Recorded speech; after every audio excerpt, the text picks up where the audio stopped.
Hello, worldies, and welcome back to my naughty little channel. I hope that you all are doing so amazing.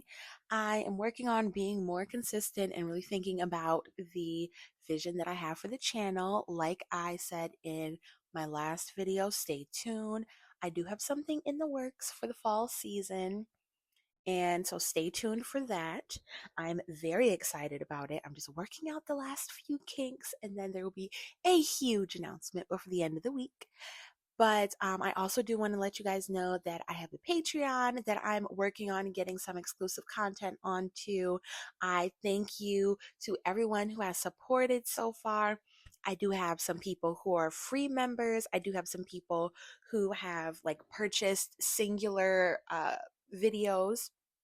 I also have my first paid membership. I received my first pledge the other day. So thank you so much for all of the support. I'm so excited for all of the content that is not necessarily YouTube appropriate that I'll be able to put over there.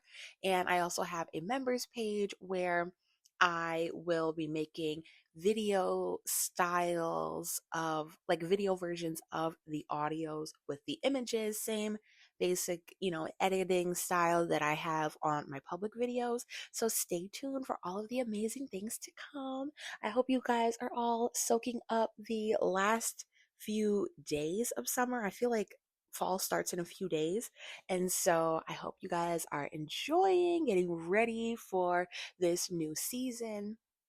Today, I wanted to talk about why being hated is really a status symbol.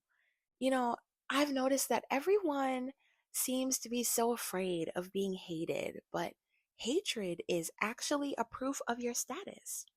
If no one resents you, it means that you haven't really disrupted anything worth noticing. When people hate you, first of all, hate is a very strong emotion to have. That is a lot of emotional energy somebody is sending your way. And if you are smart, if you are powerful, if you know how to be strategic, you can transmute that energy into fueling your goals even more so. Hate is a sign of relevance because people are only going to hate on what they cannot ignore.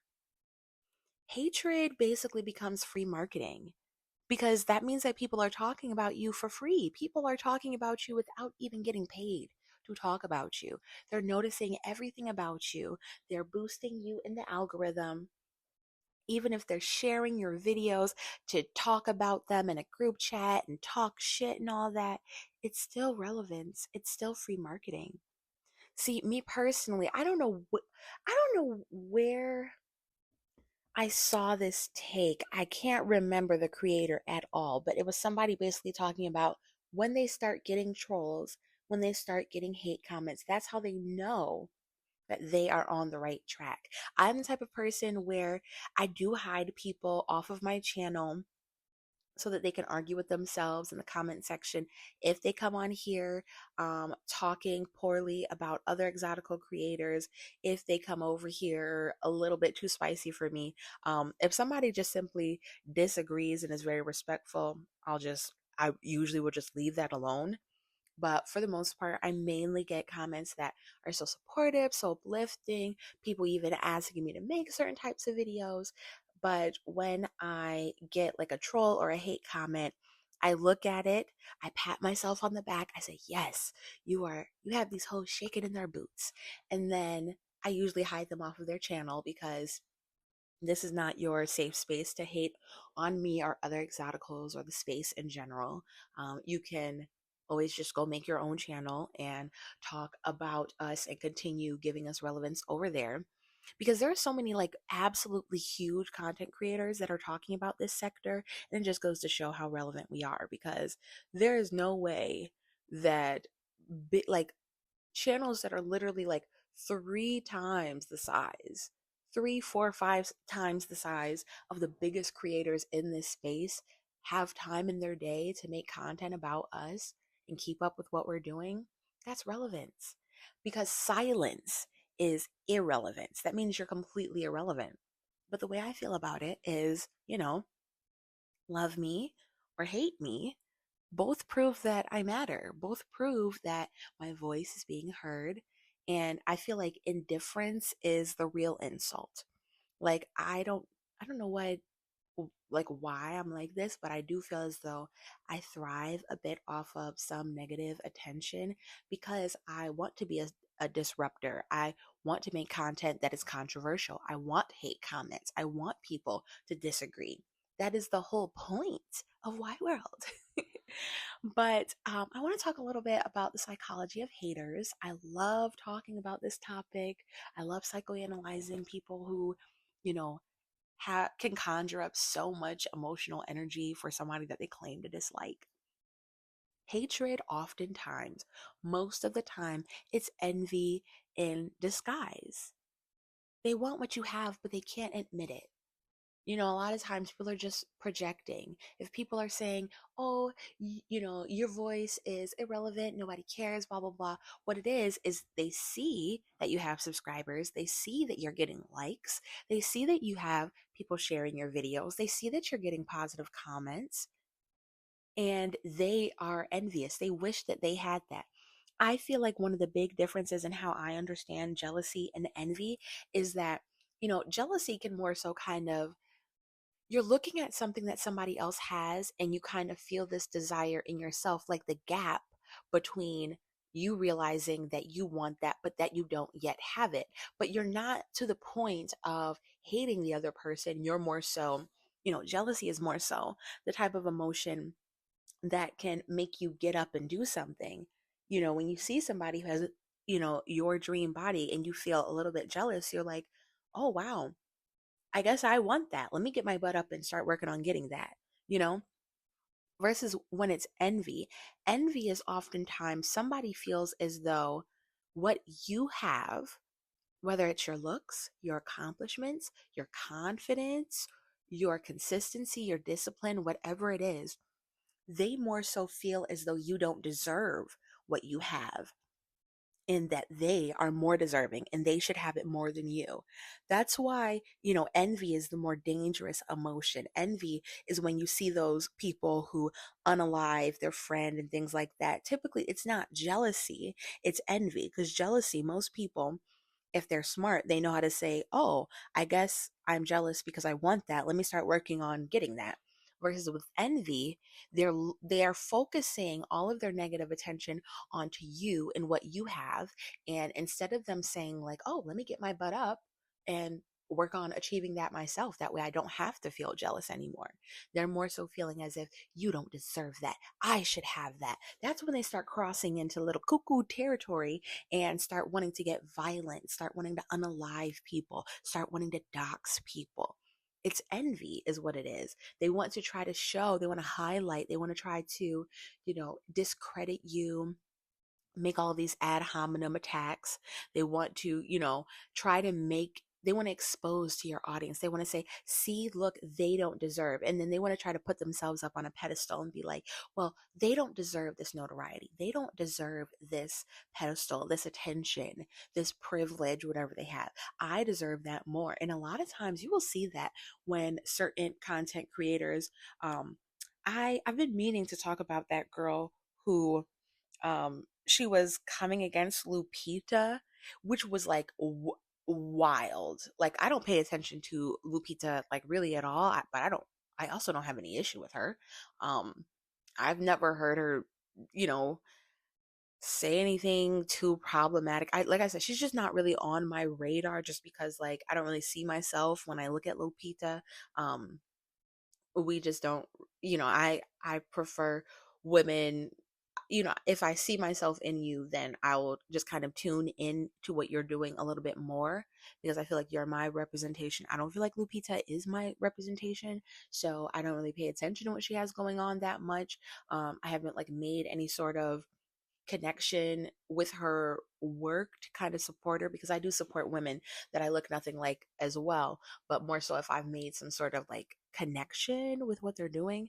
But there was this girl who I probably want to make a whole video about it, but she was basically saying like, oh, I think it's crazy that y'all are giving pedestal and attention to girls like Lupita. And she was calling her like a struggle dark skin and all these crazy stuff. And the more she's talking, she's saying, blah blah blah. Really there are bad bitches who are dark skinned. There are badder bitches than her. And she starts like saying like all these different things, and then she tells on herself. She says like me. So that is more so envy. She's saying that Lupita doesn't deserve her position in society, her pedestal, her fame, her money, her, attention, anything like that. She's saying, who's more deserving of what she has? Me. I am more deserving of what they have.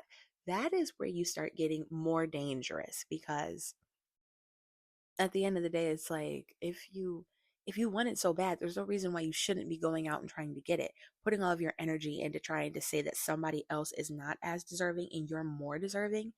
That is the most unproductive energy like ever. Like, how are you ever going to level up and get what you want if you're not even working on it? You would rather spend your energy saying this person doesn't deserve. How about you start proving through your actions that you believe that you're worthy of it, and you start working on it, you start getting it yourself. And you don't have to take like, that's a scarcity mindset. Like, why do you feel like I feel like that's a bit of the difference between jealousy and envy as well, is that with envy you have more so a scarcity mindset, which is why it becomes a dangerous energy. You're saying that in order for me to have it, they have to not have it, I have to take it from them. Versus with, jealousy, it's not necessarily a scarcity, it's more so you just noticing where, you are not living up to what you really want. Maybe you're not living in alignment with your values. You're not saying this person shouldn't have it or this person isn't deserving. You're just saying, wow, this person has something that I want. And when I look at my life, I'm seeing that I don't have their discipline. I don't have their habits. I should work on getting them. A lot of times, when you are seeing somebody who is a hater, like us, they have envy, but it's in disguise. They are not really admitting it to their own self that they want what you have. They're not admitting to their own self that, they'll try to make it all about deserving and who deserves, but a lot of times it's really just about desire. And they have that mentality, that lack mentality, that scarcity mentality, that, oh, if they have it, that means there's less available for me. Same thing, you will see this on YouTube's when it comes to audience and subscribers. I have an abundance mindset. I have tons of people that I'm subscribed to. I have tons of people who I watch. So I never feel as though somebody else growing means that I am shrinking. I never feel as though, I'm not as successful because this person is so successful. I know that people like my subscribers, I know that I'm not the only person they subscribe to. I'm not the only video they're going to watch in a day. So I don't have this lack mentality like, oh, somebody else has to lose their position. They have to lose their notoriety, their relevance in order for me to gain some. I don't feel like that. I feel like there's room. I feel like there's enough room. I am that type of person. That's how I feel when it comes to wealth, when it comes to beauty, when it comes to intelligence, when it comes to talent, all of those things. I feel as though there's enough to go around. We can all be pretty. We can all be gifted. We can all be snatched. We can all be paid. I don't feel like anybody else has to dim their light in order for me to shine brighter. In fact, I feel as though I shine brighter when other people are shining as well, because it's just always this like, I like the outward proof that I can do it. I'm that type of person that when I see somebody who has something that I want, I'm like, ooh, that's proof that it is possible. It's not me just having these delusions in my head and imaginative thinking. I'm just thinking that that's a real thing. I'm like, oh no, it actually is possible to be that snatched because they are. It actually is possible to have that much money because they have it. It actually is possible to have whatever, that amount of consistency, that discipline, that diet, that mindset, whatever. Oh, it's a real thing. So why can I not have it? Why can I not have it also? I feel like oftentimes people, they attack what mirrors their own insecurity. So a lot of times people who are trying to be loud and proud about claiming that they love being, a certain skin tone so much, they love their race so much, but they have such an issue with the exotical sector. It's because they actually are insecure about their skin tone. They actually are insecure about their hair texture, their features, their background, their story of how they came to be. So many people, it's so weird that they will be trying to attack, whether it's light skinned monoracial black people, light skinned people who have admixture, people who are actually multiracial, multi generationally mixed, biracial, things like that. They'll try and claim that, oh, you're a product of grape and, you're only that skin tone because of this, that, and the third. And it's so wild hearing that come from an unambiguous dark skinned Black American person, or even an unambiguous dark skinned Black Caribbean person, or like any of these different people. It's like, okay, like if somebody who's light skinned or biracial or whatever, if you feel as though they only exist in that skin tone with that mix of features or that hair texture because they're a product of grape, you aren't you a descendant of slavery? So like, if the light skinned person is a product of grape, how are you not? Like, it's so wild, the cognitive dissonance. But that is literally what their insecurity is. They're projecting that insecurity onto you. They want you to feel bad about that. They feel bad or ashamed of their background, so they want you to feel like that about yours. And so they want to attack your pride, your joy, you celebrating yourself, you having a community of support. I even see that sometimes where people will try to come in my comment section or anywhere else online in the exotical sector and start trying to call us a cult. That right there, the way that they're trying to attack our solidarity and our unity and things like that, and the way that we genuinely just show up for each other and support each other and build upon each other, and we don't have a lack mindset, we don't have a scarcity mindset. We believe that we all can be content creators in this space and bring unique value to the space. They are trying to attack the support because they feel as though they don't have that. They have aunties and friends and mamas and, other content creators that they feel as though don't support them, are not unified with them, don't show solidarity with them. And so that's why they're trying to attack us and our solidarity and our unity. Like it's their own insecurity. That's why they're trying to attack it. Honestly, most of the time, it's just that they're projecting. They hate you for being bold because their own inner child is so scared. There's no reason that you should have to be in somebody's comment section disagreeing. Why don't you have the bravery and the boldness to just put yourself out there and make your own channel, make your own platform? Like, why do you need to be in somebody else's comments trying to disagree or discredit or attack other people? And like, why? I don't understand that. I just don't. The way I see it is, if you feel as though you can't be both, then it is better, in my opinion, to be feared than to be loved. That's just how I feel. And this is a historical thing when it comes to different leaders, icons, innovators, free thinkers. They were always hated first. You can see this with, the modern day celebrities, but you can also see that historically with people like, Marie Antoinette and Cleopatra. It's off like there's, I think, oftentimes more influence and being feared than loved if you feel like you can't be both. If you want power, if you want a pedestal, if you want to become more beautiful, become healthier, become more snatched, become more, accomplished, any of these things, you have to prepare for resentment. You have to prepare to be disliked. It is the price of rising above the herd. There are certain sectors online where they will literally say that they are average and their subscribers are average and blah, blah, blah, like, which is insane.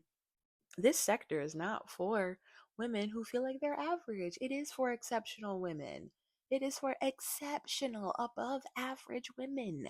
And so, like, if you don't feel like that's you, then this probably isn't the sector and the space and the channel for you and whatnot.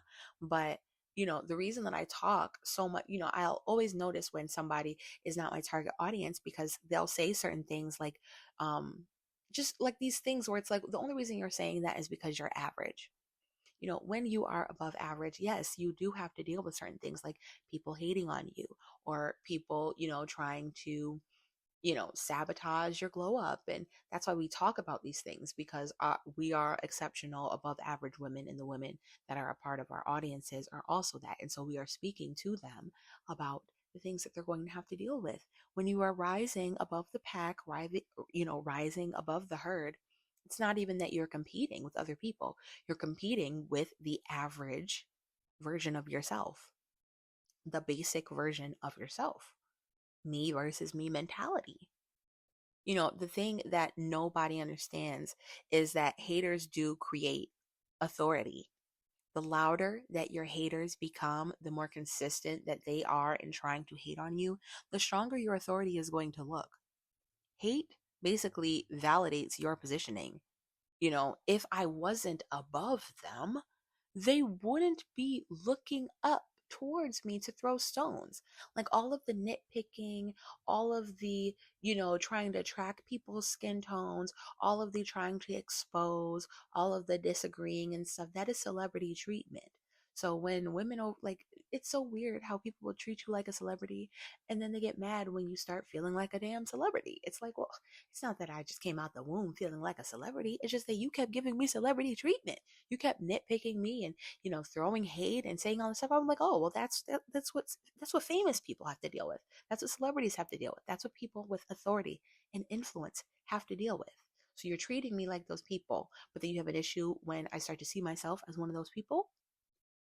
I feel as though, haters actually add to your social proof, because haters prove that you are worth discussing in general.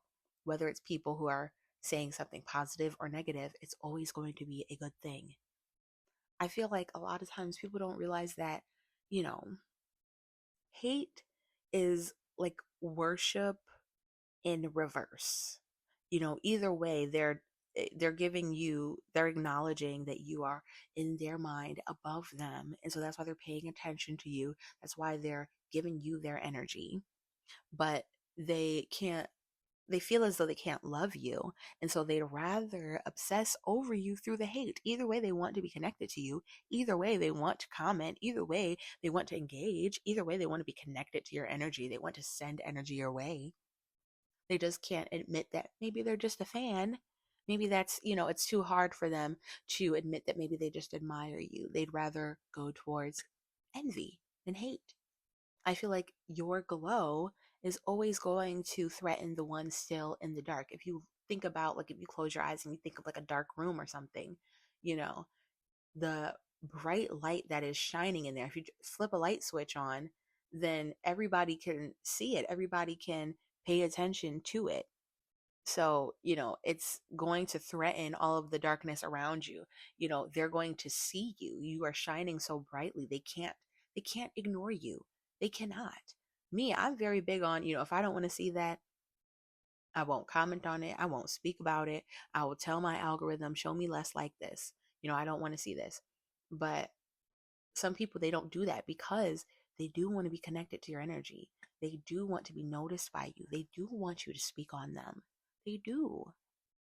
They're going to be hissing and whatnot. They want to make noise. They want you to hear them still. Being hated is like being untouchable, because their resentment proves that you're beyond their reach. Nobody is going to hate on a celebrity for her beauty, and try to expose her and claim she's had all these cosmetic procedures done and whatnot. Nobody's going to try to claim that you're a bleacher and all these different things, claim that you are relying on makeup or relying on, enhancements. If they felt like your beauty was actually attainable to them, they wouldn't try to claim, oh, it's witchcraft and sorcery. And, people are always trying to claim light skinned celebrities are witches and all these different things. That's because they feel like your success, your notoriety, your fame, your influence is so out of reach for them. It's so unattainable that they're like, literally, it's got to be witchcraft. And I'm not going to say people are actually doing witchcraft or not. All I'm going to say is that is why, so many people are convinced that that's what it is, because it's what you have is just so out of reach for them. You're completely beyond their reach. A lot of times with the exotical space, the reason that it has so quickly gained so much relevance, so much support, so much, so many detractors, so many people who try to infiltrate and things like that. It's because we don't shrink. It's because we keep showing up. It's because we're not going anywhere. Leveling up forces people to confront what they've settled for. Every time they see you, loving yourself unapologetically or being disciplined, being consistent, talking your shit, whatever it is, they literally, you're holding up a mirror to everything that they're not doing, everything that they're too scared to do, everything that they're not brave enough to do. When you're hated, it's not because you're wrong about anything. It's more so because you're reminding people of everything that they didn't dare to become. So I just want to, this is kind of like a pep talk to all of my other exotical creators. I know that we done went viral again. We got huge creators talking about us again. I see people, they come in my comments and they try to spew hate about other exoticals. And as soon as I see it, they get hidden off my channel for forever. Nobody can see your comments anymore. Nobody knows what you're talking about. But the thing is, I don't want any of my worldies, whether it's in real life, even if you're not a content creator, or even if you are, don't fear hate. Don't be afraid of that. Take it as validation that you're on the right track. It's proof, it's literal proof that you are relevant enough, you're visible enough, you're enough of a disruptor, you're triggering people enough, you're forcing them to confront their insecurities enough, their inadequacies enough, their lack of discipline, lack of consistency enough that they envy you and now they hate you. And that's perfect. I love it. I feel like being hated is just one of those receipts of power. So there's no reason that you should feel bad about it. You should definitely be wearing it like a crown. Like you should love your haters. Absolutely. I feel like Cardi B said something like that. Um, a long time ago, like early in her career, something like, oh, you dislike me, I'm gonna make you hate me, or something like, oh, we're gonna be forever, whatever it was she was talking about. Like, yes, if you dislike me now when I'm this small of a creator and I'm barely consistent and whatnot, oh, you gonna hate me forever. You dislike me, I'm gonna make you hate me. I'm gonna make you absolutely despise me and seethe with envy every time you see me still showing up. Hate is honestly just envy that has really bad PR. Like, if they hate you, it's just proof that you've already won. Because nobody hates somebody who's invisible, irrelevant, and not a threat. Every queen has her court, her loyal supporters and whatnot. But then she also has her haters, her people who say off with her head. Both are just proof that you're wearing the crown. So, what do you think, worldies? Let me know down in the comments below. Until next time, eyes on the prize.